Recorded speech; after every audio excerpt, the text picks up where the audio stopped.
आम सुख शांति समृद्धि पाइबा चाहूँगी एक आदर्श केन्द्रिक जीवन यापन करने को चाहूँगी तेबे नवग्रह को शांत करार अच्छी नवग्रहर कुप्रभाव दृष्टि रु आम वंचित हबार अच्छी तेबे करवा कौन एक सरल उपाय जदि रवि को शांत करार अच्छी गवर्नमेंट सर्विस को आपणाइबार अच्छी चाकरी क्षेत्र में उन्नत हबार अच्छी आत्मबल कॉन्फिडेंस बढ़ेबार अच्छी तेबे पिता को सम्मान दवा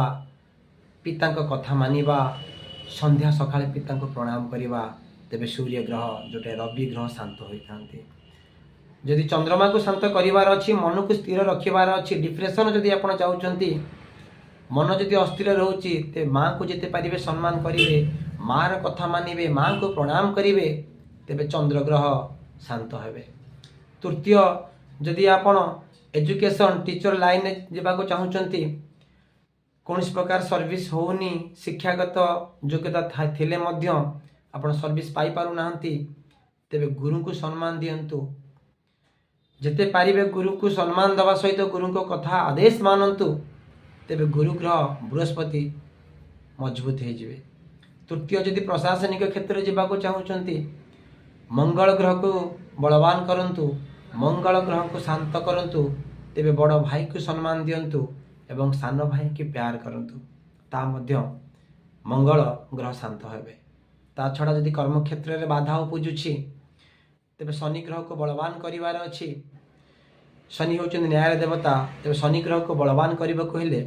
कर्म क्षेत्र में आपण कोठू जे जूनियर हेतिबो ताको भोजन आकार रे किछि द्रव्य दियंतु कि भोजन भी दियंतु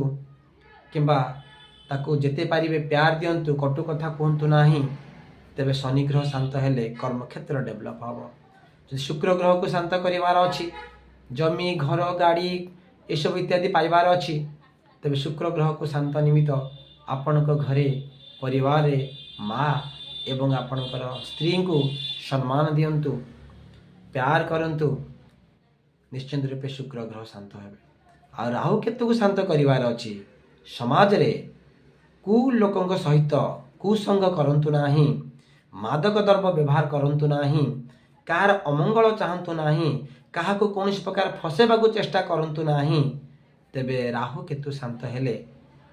तेबे नवग्रह शांत हो गले। जो उपाय मु कहली 9टी ग्रह को शांत करने को हेले पिता को सम्मान दबा को पड़िबो माँ को सम्मान दबा को पड़िबो गुरु को सम्मान दबा को पड़िबो शनि ग्रह को शांत करने को हेले कर्म क्षेत्र में आपण जूनियर मान को किसी दान धर्म हिसाब से जूनियर मान को किसी दान आपण करंतु शुक्र को शांत करने को हेले स्त्री एवं माँ को सम्मान दियंतु निश्चिंत रूपे सफल हेबे कार्यसिद्धि उन्नत हेबे सुख शांति समृद्धि परिवार दिखाई देव आपण निश्चिंत रूपे अग्रसर हेबे प्रतिटी बाधा विघ्न को दूर करी आपण आगू चलिबे। यही सरल उपाय निज घरे निज परिवार ठू आरंभ करंतु सक्सेस निश्चिंत पाइबे। जय जगन्नाथ।